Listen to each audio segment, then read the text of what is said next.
Hey, what's goody, Frye gang? Now, as I was going through some more cut and unused content for the series, I came across the development and pre-release stuff of the very first Splatoon game. And this is all actually pretty interesting considering I've never played Splatoon 1, so I don't really know much about it, so a lot of this is new to me.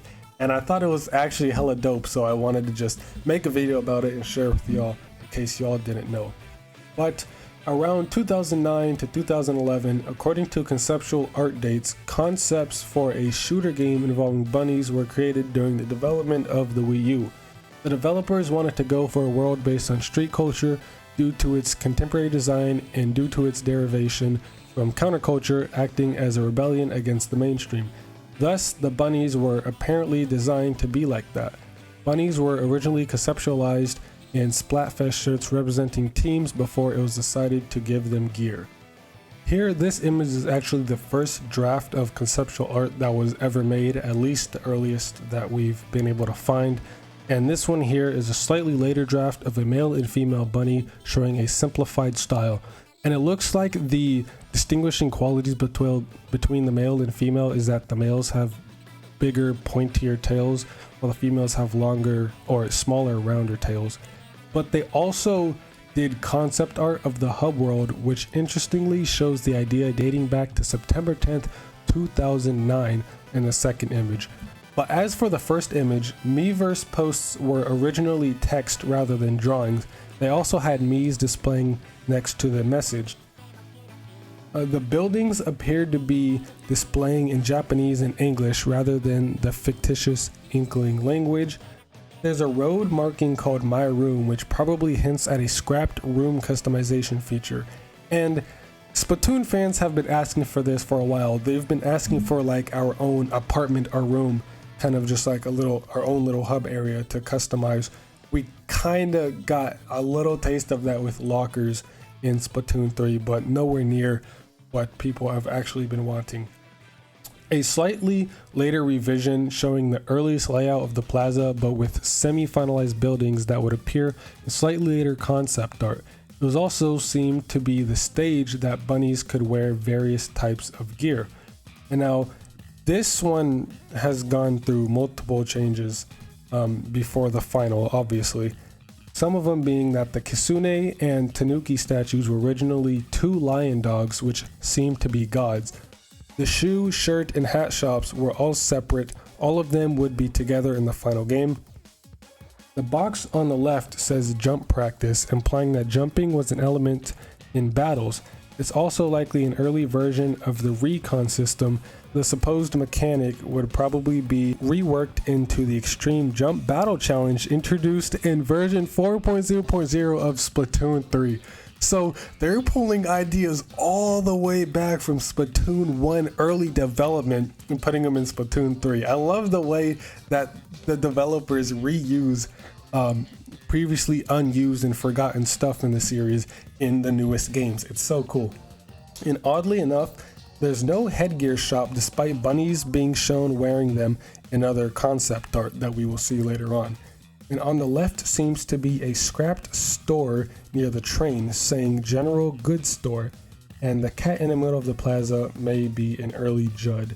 Here we have concept art of a Splatfest dated September 3rd, 2011. There are some differences in this concept art. The team they're fighting for is udon versus soba noodles. The judge appears to be some sort of sinister robot-like figure that bears resemblance to the Flatwoods monster, a famous extraterrestrial cryptid with a gigantic golden crab next to it. And the top right concept is a parody of the Glyco-Man, the mascot for the Japanese confectionery company Glyco. This concept art appears to take place in a completely different area due to more television screens, the lack of the bunny-eared tower, and two giant statues. Also, the Splatfest was originally more of a Japanese traditional festival as opposed to a modern-day festival with a concert. The former would be loosely revised in Splatoon 3, carrying deep cuts, chaotic mix of Japanese, Brazilian, and Indian cultures. We also have very early concepts for some of the weapons in the game. So not only the iconic splatter shot exist at that point, but a few other weapon concepts were drafted too, such as the arrow spray you can see right here.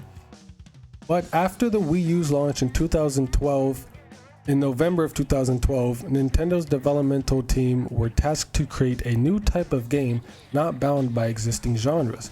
So they thought up of a total of 70 video game ideas in the span of 6 months after the Wii U's launch. They were going all out on this. One of them notably, which would later be Splatoon. Initially, they didn't want to create new characters, but rather a game with a new structure.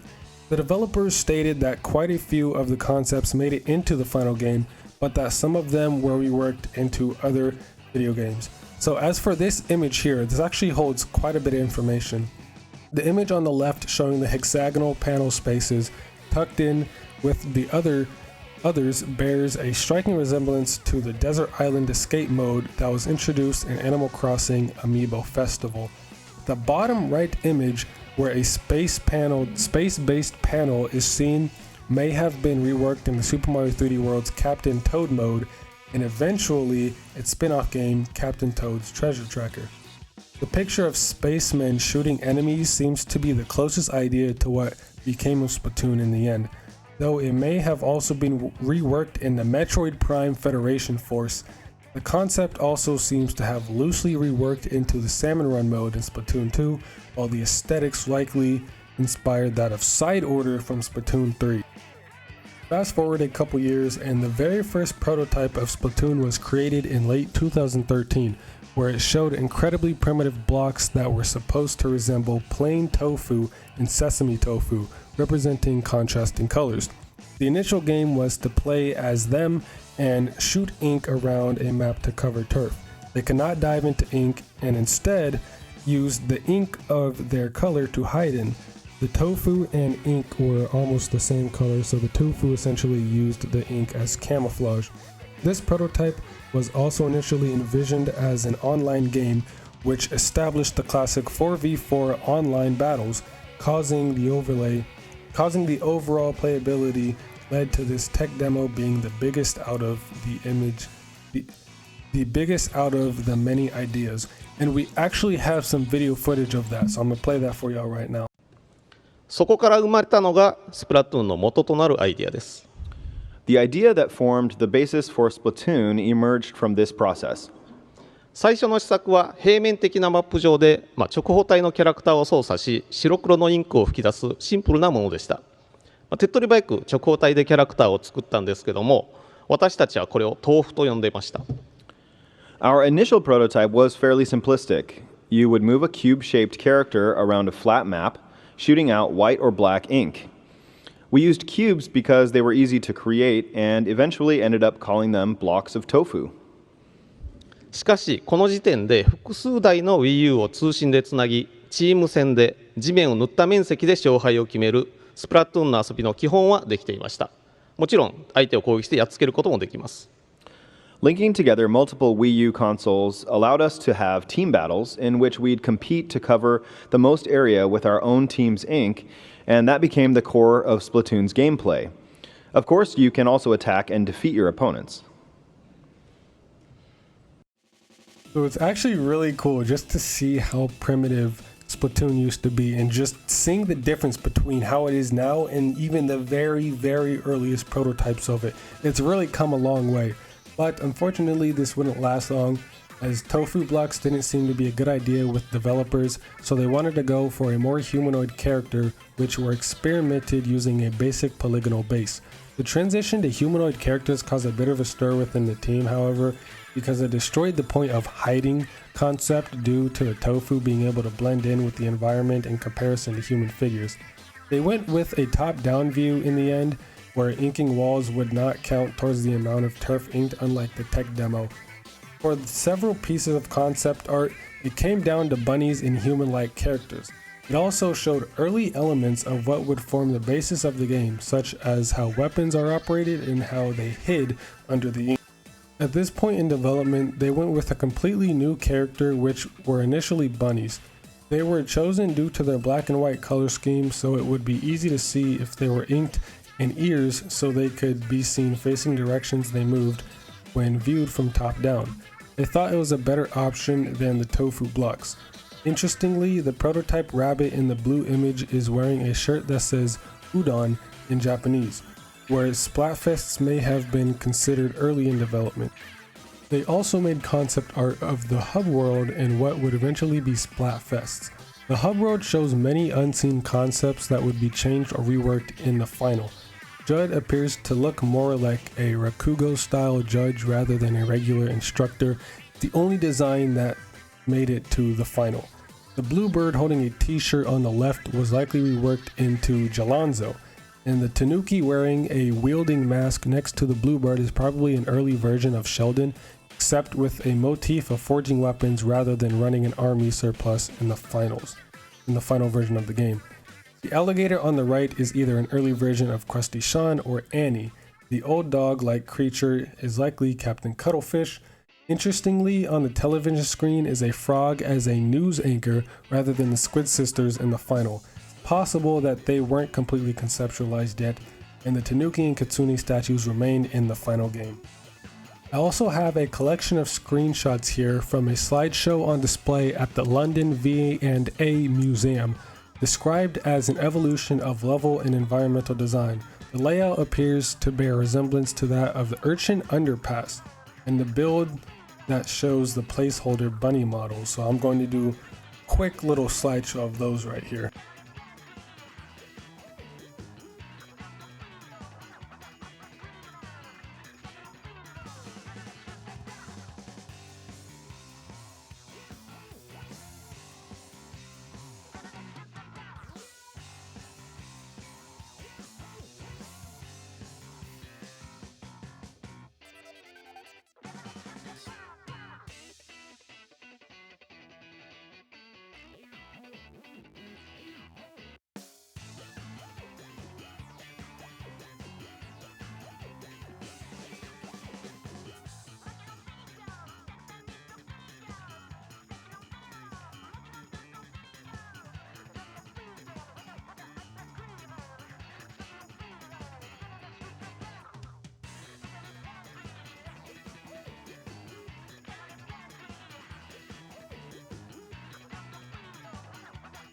And now here we have some screenshots that show the finalized bunny models before they ultimately switched over to squids.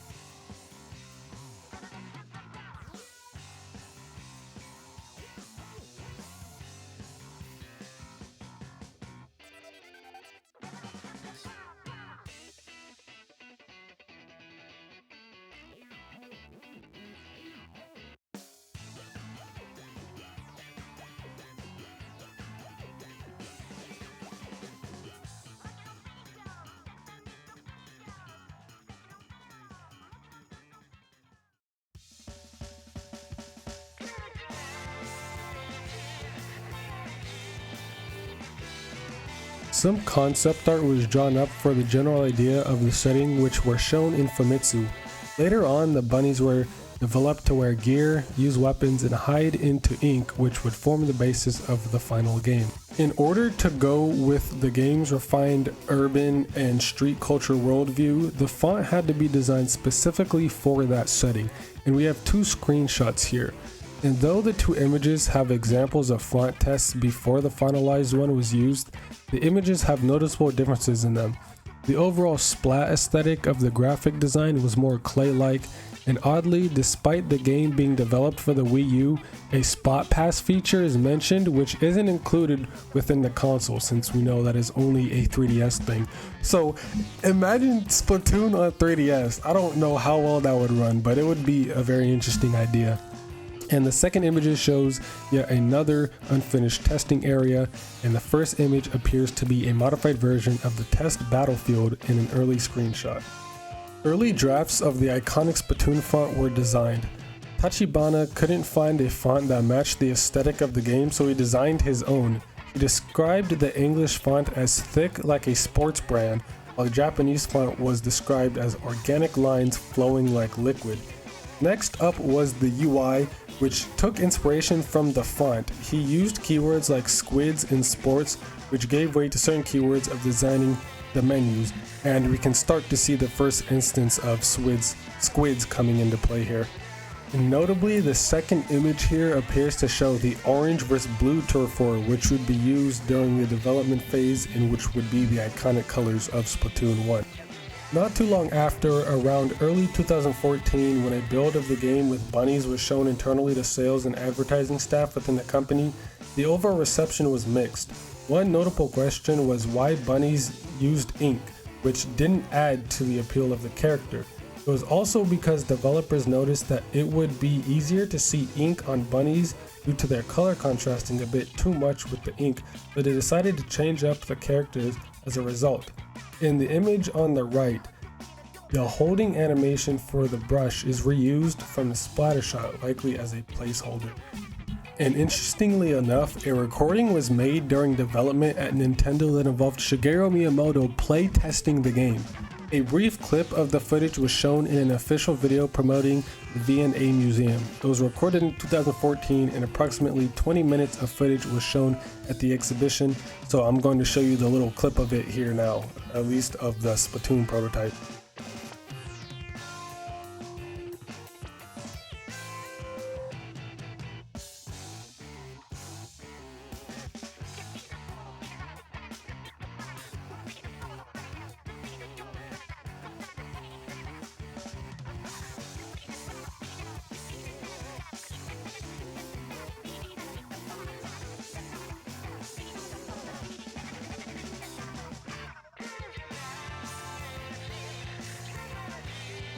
At one point, it was considered at Miyamoto's suggestion to make the game a Mario spin-off, with various colors of Yoshi and Mario appearing as playable characters. The developmental team thought that the idea would be a rather radical departure from the series' usual gameplay style and would be better off making it into a new IP. The developers focused on a character design idea that would logically dive into the ink and swim, so they went with some other choices like spacesuits, matching one of the earliest game concepts, and generic humans until they settled onto squids and eventually human-squid hybrid. Eventually, the developers decided to go with two completely different forms for each mode of gameplay, a squid for swimming in ink and a humanoid for shooting ink as seen in the completed game. And near the end of development and before release, we have some pre-E3 2014 stuff.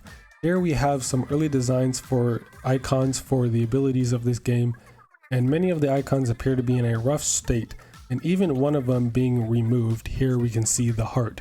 We're not really sure which or what it was supposed to be for, but my guess is that it would have given us more health, which already that would break the game, alright? That would be meta, along with the quick super jump and stealth jump meta that was already in Splatoon 1. This would be very stupid. Pair that with Bubbler and you're basically unkillable. Now imagine if that was in Splatoon 2, okay, with ink armor and this health increasing. That would be absolutely stupid. And that's really the gist of it. Splatoon 1 came out just a year later in May 28th, 2015, kickstarting the wonderful series that we have now.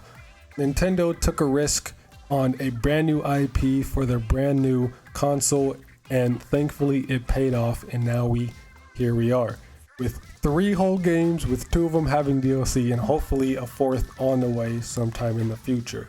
Splatoon is a very successful IP for Nintendo, and it's still relatively new. It's not even a decade old yet, and it's still doing better than some of their other series that are well over decades, like Star Fox and F-Zero. I am praying for a new Star Fox game. Please, Nintendo, just give it to me just once, alright? I just want one new Star Fox game.